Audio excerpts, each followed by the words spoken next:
बिस्मिल्लाहिर्रहमानिर्रहीम। बहुत शुक्रिया जी, मेहरबानी आप तशरीफ़ लाए हैं। मैं आज आपके तवसत से कौम को सिर्फ ये आगाह करना चाहता था कि पाकिस्तान के अंदर जो मुख्तलिफ ममालिक से इन्वेस्टमेंट आ रही है और हमारी मईशत तरक्की कर रही है, जो फैक्ट्स एंड फिगर्स आपके सामने आ रहे हैं, जिसमें आप देख सकते हैं बड़ा क्लियरली कि महंगाई पिछले साल 32%, इस साल 6.9%। रिकॉर्ड रेमिटेंसेस, जो ओवरसीज पाकिस्तानीज हैं, मेहनत कश हैं, हमारे जो बाहर जॉब्स करते हैं, वो लोग जो पाकिस्तान रेमिटेंसेस भिजवाते हैं, इस माली साल के पहले क्वार्टर में 8.8 अरब डॉलर की रेमिटेंसेस उन्होंने पाकिस्तान भिजवाई है। शरह सूद के कम होने से काइबॉर जो है, जो प्राइवेट बिजनेसेस के लिए, वो शरह सूद 13% है और जो शरह सूद ऑफिशियली है वो 15% है। तो शरह सूद के कम होने से डायरेक्ट इन्वेस्टमेंट बढ़ती है, डोमेस्टिक भी, फॉरेन डायरेक्ट इन्वेस्टमेंट भी, पैसा सर्कुलेट होता है इकोनॉमी के अंदर। तमाम इंडिकेटर्स पॉजिटिव हैं। देखिए, ये वो फिगर्स हैं जिसको कोई फेक न्यूज, कोई प्रोपेगेंडा, कोई झूठ, कोई बोतान, कोई इल्जाम इसको रद्द नहीं कर सकता। ये फैक्ट्स एंड फिगर्स हैं जो पूरी दुनिया जिसको एक्सेप्ट करती है। कल एक अच्छी खबर आई कि पाकिस्तान की स्टॉक मार्केट इमर्जिंग तरीन दूसरे नंबर पे आई पूरी दुनिया में। बात यह है कि जब आपकी स्टॉक मार्केट बढ़ती है और वो 97,000 पॉइंट क्रॉस कर जाती है, इसका मतलब ये होता है कि मुल्क के अंदर बिजनेस एक्टिविटी अच्छी जनरेट हो रही है, मुल्क के अंदर कारोबार को फरोग मिल रहा है, मुल्क के अंदर एक अच्छी इकोनॉमिक इंडिकेटर्स के हवाले से इकदाम लिए जा रहे हैं। ये सब चीज उसकी एक रिफ्लेक्शन होती है। तो मैं ये समझता हूं कि ये तमाम पॉजिटिव इंडिकेटर्स के दोस्त ममालिक का जो पाकिस्तान के साथ ताउन है, उसके अंदर मैं अगर जिक्र ना करूं कि जो चीन ने, सऊदी अरब ने, यूएई ने, कतर ने, दीगर दोस्त ममालिक ने जो पाकिस्तान की मदद की है आउट ऑफ द वे जाके, तो ये क्या महज इत्तेफाक होता है कि जब भी कोई दोस्त मुल्क पाकिस्तान के साथ ताउन बढ़ाना चाहता है और पाकिस्तान के अंदर सरमायाकारी करना चाहता है, उसी डेट पे जो है वो एहतजाज की कॉल दे दी जाती है? इसकी क्या वजह है? मैं ये वजह समझने से कासिर हूं कि चीन के सदर आ रहे थे सीपैक के लिए, आपने तब धरने दिए। उसके बाद एससीओ हो रही थी, आपने तब एहतजाज का ऐलान किया। अब बेलारूस, जिनसे हमारे 30 साल डिप्लोमेटिक रिलेशन है, बेलारूस के सदर आ रहे हैं, कल उनका वफ्द आ रहा है जिसमें बिजनेसमैन शरीक होंगे, उनके हुकूमत के वज़रा शरीक होंगे। और मैं आपको बताऊं, जो प्रेसिडेंट लुकाशेंको हैं बेलारूस के, पाकिस्तान के बेहतरीन दोस्त हैं, पाकिस्तान की खैर ख्वाही चाहते हैं। बेलारूस और पाकिस्तान मिल के पाकिस्तान में ट्रैक्टर्स की प्रोडक्शन करने जा रहे हैं। उनके एग्रीकल्चर इनपुट्स और एग्रीकल्चर इंप्लीमेंट्स बहुत अच्छे हैं। तो जब भी बाहर से सरमायाकारी आ रही होती है, पाकिस्तान में हम सरमायाकारी को फरोग दे रहे होते हैं, पाकिस्तान में एक आम आदमी की जिंदगी बेहतर करने के लिए पाकिस्तान के अंदर इन्वेस्टमेंट ला रहे होते हैं, तो एक सियासी जमात कहती है नहीं, पाकिस्तान के जो दुनिया में दुश्मन है ग्लोबली, जो पाकिस्तान को तरक्की करते देखना नहीं चाहते, उनकी जबान बोल के कहते हैं कि हम तो एहतजाज करेंगे, हम तो धरना देंगे, हम तो रैलियां निकालेंगे। ये उस टाइम पे क्यों होता है? क्योंकि सोच एक है, पाकिस्तान के दुश्मनों की भी और इनकी भी, कि ये ना होने दो। अब इस्लामाबाद की इंतजामिया एक तरफ शहर को सजा रही है, मैं अभी कॉन्स्टिट्यूशन एवेन्यू से गुजरा हूं, वो फूल लगा रहे हैं, वो लाइटिंग कर रहे हैं, वो पाकिस्तान बेलारूस के झंडे सजा रहे हैं कि हमारे आने वाले मेहमानों को एक वेलकम फीलिंग मिले, एक गर्म जोशी का उनको एहसास हो कि ये पाकिस्तानी बड़े अच्छे लोग हैं, हमें इन्होंने वेलकम किया। दूसरी तरफ वो अपने शहरियों की सिक्योरिटी के लिए परेशान हैं और सिक्योरिटी के इंतजाम किए जा रहे हैं। क्या ये इकट्ठा चल सकता है निजाम? ऐसे तो नहीं चल सकता। और दूसरा, मैं एक बात क्लियर कर दूं, बातचीत किसी के साथ कोई नहीं हो रही तरीके इंसाफ की, मैं बिल्कुल क्लैरिटी के साथ, कोई बातचीत नहीं है किसी लेवल पे भी। आज आपने अखबारें भी पढ़ी होंगी कि जी नहीं हुकूमत से बात करेंगे, नहीं जी हुकूमत के अलावा बात करेंगे। कोई बातचीत नहीं है किसी सतह पर।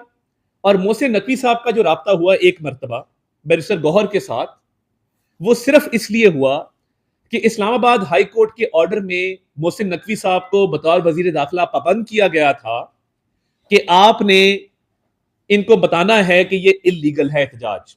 इस्लामाबाद हाई कोर्ट के ऑर्डर में एहतजाज, रैली, जलसा, धरना, उसको इल्लीगल कहा गया है। और इल्लीगल कहने के बाद ये कहा गया था कि आप राब्ता करें। इस्लामाबाद हाई कोर्ट के ऑर्डर की कंप्लायंस के अंदर राब्ता हो चुका और उनको बताया जा चुका कि ये एहतजाज नहीं होगा, ये गैर कानूनी है। और मैं दोबारा क्लियर कर दूं कि जो भी इस एहतजाज के लिए आएगा गिरफ्तार होगा, मुकदमात कायम होंगे और गिरफ्तारी अटल है, उसमें कोई कंफ्यूजन नहीं है। हमें इस्लामाबाद पुलिस को कोई कंफ्यूजन नहीं है, पंजाब पुलिस को कोई कंफ्यूजन नहीं है। क्लियर हिदायत दे दी गई हैं कि किसी को अमन अमान हाथ में लेने की इजाजत नहीं होगी कि अमन अमान खराब करें, कानून हाथ में ले। किसी को इजाजत नहीं होगी कि वो सरकारी या निजी अमलाक को नुकसान पहुंचाएं, शहरियों के जानो माल को जो है उसको नुकसान पहुंचाएं जिस तरह पिछली दफा पहुंचाया था। तो ये बिल्कुल क्लैरिटी के साथ एक मरतबा राब्ता हुआ है और इस गर्ज से हुआ है कि बता दिया जाए कि ये गैर कानूनी है, जो आएगा वो गिरफ्तार होगा। और दूसरा ये कि जब ये गैर कानूनी करार दे दिया गया है तो जो आएगा सख्त से सख्त कार्रवाई उसके खिलाफ अमल में लाई जाएगी, वो चाहे सरकारी अफसरान हो। केपी के इस्तीफा कोई उसमें रिलैक्सेशन नहीं है। आगे प्रमोशन बोर्ड आ रहा है और प्रमोशन बोर्ड के अंदर देखा जाएगा जिन अफसरान ने इन पॉलिटिकल एक्टिविटीज में हिस्सा लिया है उनके साथ सख्ती से निपटा जाएगा। Let us be very clear, इसमें कोई इबाहम नहीं है। आगे चलते हुए मैं ये बात बिल्कुल वाजे कर दूं कि बेलारूस के प्रेसिडेंट का विजिट, उसकी तैयारियां मुकम्मल कर ली गई हैं, अच्छे तरीके से खुश असलूबी से वो आगे बढ़ रहा है। और मैं और वजीर दाखिला इस पर आपको ब्रीफिंग भी देंगे, इंतजामात के ऊपर, तैयारियों के ऊपर उसका जायजा भी लेंगे। कहने की बात यह है कि खैबर पख्तूनख्वा का जो प्रोविंस है जिधर आग लगी हुई है, 37 लाशें कुरम में उठाई हैं, वो भी इस कौम के बच्चे थे, इस कौम के भाई बहने थे जिनकी लाशें कौम ने उठाई हैं। क्या वजीर आला ने ये जहमत की? अडियाला तो इस तरह पहुंचते हैं हर दूसरे दिन जिस तरह इनका ननियाल है, और जहमत नहीं करते कि आपके सूबे के अंदर आपकी धरती पे खून गिरा है, आप वहां जाके लोगों को सीने से लगाएं, उनकी अशोई करें, उनको हौसला दें, तसल्ली दें, लॉ एंड ऑर्डर की मीटिंग ही कर लें। चले बाकी छोड़ें, आप कुरम जाएं, कुरम जाके लॉ एंड ऑर्डर की मीटिंग करें और लोगों से पूछें कि भाई आपका क्या दुख दर्द है, मुझे बताओ क्या खतरात लाहक हैं, मैं इसको रिजॉल्व करना चाहता हूं, मैं इंक्वायरी बिठाता हूं, मैं सिक्योरिटी बीफ अप करना चाहता हूं। मगर जो रोज हम अपने फौजी जवानों की, अफसरों की लाशें उठा रहे हैं केपीके के सूबे के अंदर, मुझे बताइए कि क्या वो कुर्बानी इसलिए दे रहे हैं कि आप लश्कर कशी करें एक सूबा वफाक के ऊपर? और जो फौजी अफसरान शहीद हुए हैं उनके बच्चे यतीम हो गए क्योंकि उन्होंने आपके बच्चों की हिफाजत करते हुए जामे शहादत नोश किया। वो आपके बच्चों की खातिर, आपके तहफ़्फ़ुज़ की खातिर अपनी जानें कुर्बान कर गए और आप यहां पे लश्कर कशी की तैयारी कर रहे हैं। आप उसी इदारे के खिलाफ जो है तौहीन आमेज जो है वो कैंपेनें भी चलाते हैं, उसी इदारे को आप तज़हीक का निशाना भी बनाते हैं, जिसके अफसर जवान रोज शहीद हो रहे। आपकी हिफाजत करते हुए ये काम किसका था? ये काम आपकी पुलिस का था। आप पुलिस की कैपेसिटी बिल्डिंग करते केपी के सूबे के अंदर पिछले 13 साल के अंदर। आप केपी के सूबे में पुलिस का मोराल भी बूस्ट करते, उनको इक्विपमेंट भी लेके देते, उनकी कैपेसिटी बिल्डिंग करके उनको ये दहशतगर्दी की जंग के में जो ट्रेनिंग्स हैं वो दिलवाते कि दहशतगर्दी के खिलाफ किस तरह लड़ना है। आप उनका हौसला बढ़ाते। वहां पुलिस का काम फौज कर रही है और फौजी शहीद हो रहे हैं और आपकी पूरी फोर्स पुलिस की जो है वो आपके साथ इस्लामाबाद आ रही है। वाह जी वाह! सिविलियंस की लाशें गिरी हुई हैं, फौजियों की लाशें गिरी हुई हैं और हम इस्लामाबाद आ रहे हैं क्योंकि अडियाला में बैठे एक बंदे का ये आपको हुक्म है कि क्योंकि इकोनॉमी तरक्की कर रही है, इकोनॉमी को तरक्की नहीं करने देना।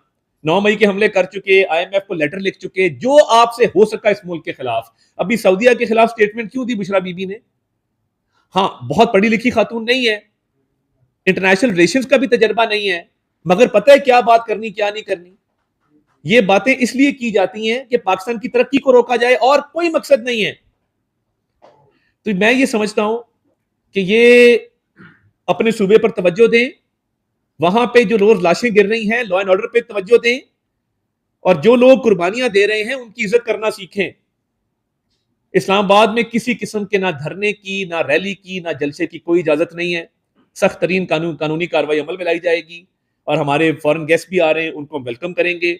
और मैं ये समझता हूं कि केपी के सूबे में ज्यादा तवज्जो की जरूरत है लॉ एंड ऑर्डर पे। वो सारी जब तवज्जो आपकी लॉ एंड ऑर्डर से हटके धरनों जलसों के ऊपर होगी, सियासी बयानिए के ऊपर होगी और पाकिस्तान के दोस्त मुल्कों को नाराज करने पे होगी, तो क्या ये आप सियासी जमात हैं या आप मुल्क दुश्मन लोग हैं? तो मैं ये समझता हूं कि मुल्क दुश्मनी अब नहीं चलेगी।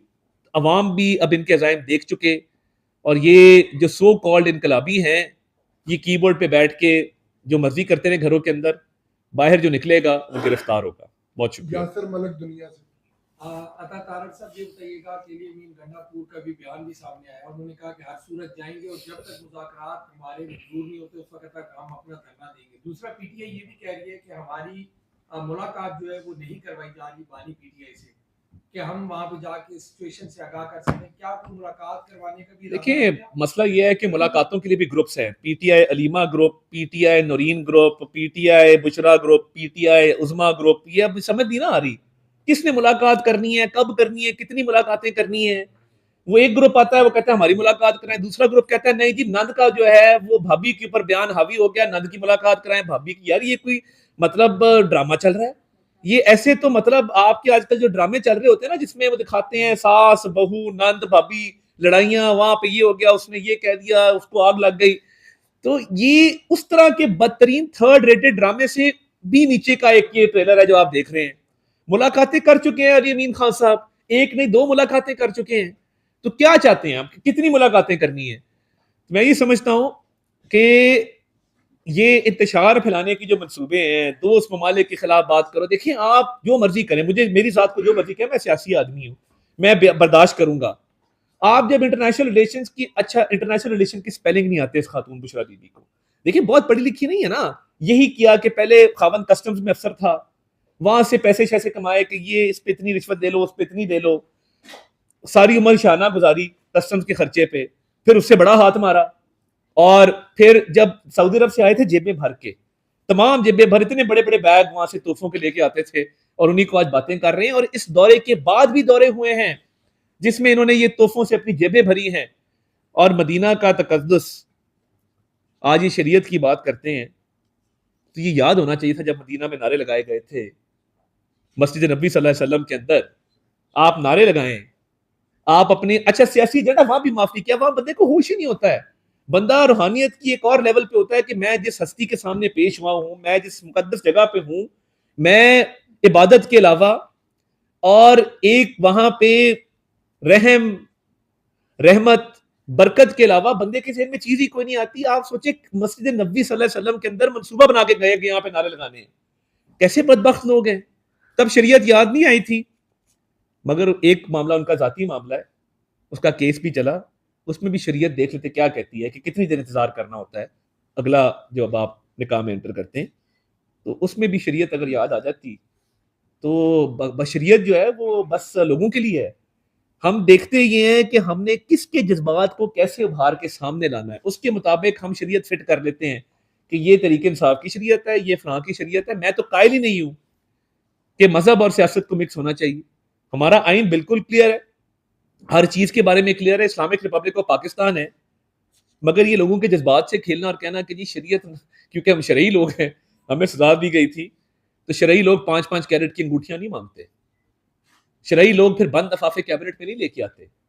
जो शरीयत को फॉलो करते हैं वो बुजदार को इसलिए सीएम नहीं बनाते कि उसकी बीवी और गोगी और पिंकी और ये एक नेट है।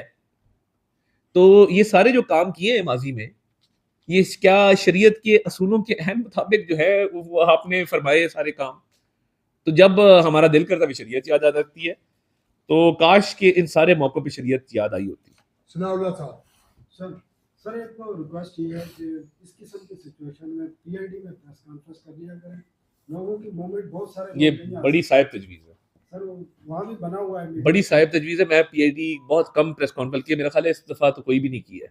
इस सिचुएशन में कर लिया करें। नहीं नहीं, ये बड़ी अच्छी तजवीज़ है जी, ये नोट करने जी। ये सनाउल्लाह साहब हमेशा हमारी इस्लाह करते हैं और ये इनकी अच्छी बात है। सर तो और भी इस्लाह के सवाल। अच्छा चले जी। आपने इकानमी की बात की है सर, प्राइम मिनिस्टर ने आज से 5 महीने पहले कौम से खिताब किया और वादा किया था हम अपने खर्चे कम करें जी इस 5 महीने में किसी ने कोई नहीं बताया कि कौन सा लाभ में नजर आए। जी, वो गाड़ियां खरीदी जा रही हैं, कभी बोनसेस दिए जा रहे हैं और कौम पे 3,000 अरब के आपने टैक्स लगा दिए, वो बता दें। दूसरा, अगर सूबाई हुकूमत पारा चनार में नहीं जा रही, वहाँ तो कई पास से ये इशू है, तो रियासत की और फेडरल गवर्नमेंट की भी कोई जिम्मेदारी है या अगर वो नहीं करना चाहते तो उनको आपने बिठाए रखना है कि जी ये आपका राइट है, आप बैठे रहें, आपने मैंडेट लिया है, आप जब दिल करे आ जाए इस्लामाबाद फौज कशी कर लें, और वहाँ लोगों के कत्लो आम हो रहा है उसको कुछ ना करे तो रियासत क्या करे। देखिए, तो अखराजात की कमी के हवाले से राइट साइजिंग की एक कमेटी बनी हुई है, फाइनेंस मिनिस्टर उसको हेड करते हैं, और बहुत सारे जिसने PWD का इदारा बंद किया, और आज मैंने किसी को पूछा कि अब PWD का काम कौन सर अंजाम दे रहा है, तो बताया गया कि वही काम उन्हीं सूबाई महकमों से आप करवाएंगे, क्योंकि वो एक करप्ट इदारा था, कई 100 अरब की लीकेज थी, उनको बंद किया गया। FBR के रिफॉर्म्स आपके सामने हैं, बहुत सारी चीज़ें जो हैं वो सॉफ्टवेयर पे, आपने मेरी डायरेक्शन ही चेंज कर दी प्रेशर किया। अच्छा, बहुत सारी जो है वो चीज़ें ऑटोमेशन पे चली गई हैं, सॉफ्टवेयर पे चली गई हैं। 1100 गाड़ी राइट। खरीदी है नहीं, देखिए, FBR एक ऐसा महकमा है, उन्होंने ये इजाज़त मांगी थी, इस पे बातचीत हो रही है FBR के हवाले से, मुझे नहीं पता तादाद कितनी है, मगर FBR ये समझता है कि अगर कई 100 अरब की उन्होंने स्मगलिंग भी पकड़नी है, आप कभी जाके गाड़ी देखें जो उनके कस्टम्स इंटेलिजेंस के अफसर होते हैं ना, 92 मॉडल की गाड़ी, 88 मॉडल की गाड़ी, अब स्मगलर से क्या मुकाबला करना इस गाड़ी ने, वो भी नाम और वो भी अक्सर नॉन कस्टम पेड। अब मसला ये होता है कि एक शहीद हुआ हमारा बेचारा जवान था कस्टम्स का, क्योंकि जब से कस्टम ने स्मगलिंग रोकना शुरू किया है, उन्होंने इनके खिलाफ कार्रवाइयां शुरू कर दी स्मगलर्स ने। जवान बच्चा 26-27 साल का, इधर हरीपुर में, हम उसके घर गए, प्राइम मिनिस्टर साहब ने जाके उसके वालिद को गले से लगाया। बात यह है कि जहां पे रिसोर्सेज इसलिए खर्चे जा रहे हैं कि उससे रिसोर्सेज कमाए जाएंगे, बचाए जाएंगे, उस पर तो बातचीत हो सकती है, मगर मैं समझता हूँ कि कई 100 अरब रुपए कौम के बचाए गए हैं। अभी FBR ने एक स्कैम पकड़ा, 37 करोड़ रुपए से वो जा रहा था खरबों के अंदर, और वो जिस अफसर ने पकड़ा मौके के ऊपर, और पता नहीं कितने सालों से ये कार्रवाइयां हो रही होंगी, कोई देखता नहीं होगा। देखिए, वो तो बात बिल्कुल वाजे है। दूसरा, देखिए, कई सूबाई सब्जेक्ट्स हैं, हम ज्यादा इंटरफियर अगर सूबाई मामलात में करेंगे, फिर बात आएगी जी 18वीं तरमीम खतरे में है, क्या आप गवर्नर आज लगाने जा रहे हैं, फिर ऐसे सवाल जन्म लेते हैं। तो मैं ये समझता हूँ कि हम बार बार तलकीन कर रहे हैं कि आप इस चीज को देखें, और देखें फौज तो वहां कार्रवाई कर रही है, फौज एक फेडरल फोर्स है, वो वहां पे दहशतगर्दी के खिलाफ जो मामलात हैं, फौज वहां पे कुर्बानियां दे रही है, रोज दे रही है। तो हम अभी भी कहेंगे हम ताबुन करने के लिए तैयार हैं। CTD आप खड़ी करें, सेफ सिटी कैमरास लगाएं, आप लोगों की खिदमत करें, अवाम की खिदमत करें, आपको किसने रोका है। तो मैं ये समझता हूँ कि ये बड़ी अफसोसनाक मामलात हैं कि सूबे के वज़ीर आला जो है, उनकी बिल्कुल तवज्जो नहीं है इन चीज़ों को। सुना उस्मान खान साहब जनाब वाला। मेरा सवाल ये है कि आइन और कानून जो है मुझे आपको और छुट्टी आवाम को सियासी सरगर्मी की खुलकर करने की इजाजत देता है, तो क्या अगर PTI की तरफ से आपको यकीनदारी कराई जाती है कि पूरा मन जलसा करने की इजाजत दे दी जाए, तो कोई ऑप्शन या पेशकश है कि उनको कोई ऐसा मुकाम दे दिया जाए कि वो अपना जलसा करें, तकरीरें करें और उसके बाद चले जाएं। और नंबर 2 ये कि पंजाब में वज़ीर आला KP के खिलाफ एक मुकदमा दर्ज था, उनके वारंट गिरफ्तारी की जा रही है, क्या वो आते हैं तो उनको अरेस्ट किया जा सकता है? देखिए, अगर ये तारिक साहब आज आपका घर जला दें, और मैंने कहूँ आपने क्योंकि उस्मान साहब का घर जलाया था, तो मैं आपको जो है वो सनाउल्लाह साहब के घर के पास जलसे की इजाजत दे देता हूँ, फिर ये उनका घर जला दें, फिर वहां से उठें तो तीसरी जगह चले जाएं, इनको इजाजत दें कि जी आप वहां पे कर लें, वहां चौथा घर जला दें। आपने 9 मई को जो किया, 9 मई के बाद आपने उससे पहले 2014 में जो किया, एक मुझे आज भी वो खातून एंकर जो DSNG की छत पे चढ़ के खुदा से पनाह मांग रही थी कि खुदा का वास्ता, रो रही थी कि मेरा कोई कसूर नहीं, मुझे छोड़ दो, सना मिर्जा, वो मनाजिर आज भी याद है ना। और दूसरी बात यह है, खवातीन के साथ बदतमीजी होती है, वहां पे पता नहीं क्या क्या मामलात होते हैं इनके धरने जलसे के अंदर, इनके पुरअमन रहने की कोई उम्मीद नहीं है। एक दफा इस्लामाबाद आए, वहां पे भी ग्रीन बेल्ट, अच्छा जब कुछ नहीं मिलता दरख्तों को आग लगा दो, भाई वो ऑक्सीजन पैदा करे, दरख्त को क्या आग लगाने की जरूरत है, वो कोई ना कोई हल्ला गुल्ला करना है। पिछले दफा पुलिस पे पथराव कर दिया। तो देखिए, पुरअमन रहने की इनकी गारंटी कौन देगा, ये अपनी गारंटी नहीं दे सकते हैं। और अब जो बार बार कह रहे हैं बातचीत कर लो, बातचीत कर लो, ना महंगाई से इनका सरोकार है, ना ये चाहते हैं को मईशत के बारे में बात की जाए, ना फॉरेन रिलेशंस के बारे में बात की जाए। बात एक ही है, हमारे लीडर को रिहा करो। वो अदालती मामलात हैं, अदालतों में जाएं, जाके देखें। तो देखें, गैर कानूनी प्रोटेस्ट है, इसकी बिल्कुल इजाजत नहीं है। हाँ, एक ऑफर हम कर सकते हैं, करें, पेशावर के अंदर करें। आप क्यों नहीं करते हैं? आपने प्रोटेस्ट ही रजिस्टर करवाना है ना, अपना मैसेज देना है, पेशावर में करें, जाके अपने सूबे में करें, वहां क्यों नहीं करते हैं? मकसद ये है कि हमने एक तासुर देना है कि जी एक सूबे की फोर्स ने उठ के दूसरे सूबे पे हमला कर दिया, वफाक पे हमला कर दिया। तो ये सारी तखरीबकारी है और इसके पीछे एक इनकी मनसूबा साजी है, ये लाशें गिराना चाहते हैं जिसकी इजाज़त नहीं दी जाएगी। तारक अजीज साहब न्यू टीवी से। देखिए वज़ीर आला जो है वो एक तो ये बात बड़ी क्लियर है कि इनकी अपनी पार्टी के लोग नहीं चाहते कि इनका लीडर बाहर आए। इनकी बहुत बहारें लगी हुई हैं और ये चाहते हैं, देखिए अली अमीन जितना खुल के फिरेगा, जितनी बातें करेगा हमारा फ़ायदा है। उसकी नाअहली खुल के सामने आती है, एक्सपोज़ होता है, तो वो क्या करेंगे उसको पकड़ के? तारक अजीज साहब न्यू टीवी से। 1 मिनट। तारक अजीज साहब न्यू टीवी से। जी अपना अली अमीन साहब के बड़े सूबे को गुजरा रहा है, उन्होंने कई दफा सबर कर। बात पे हमला भी किया है, अभी कोशिश कर रहे हैं और उनको ज़्यादा जिम्मेदार ध्यान रखना और सवाल की सूरत है।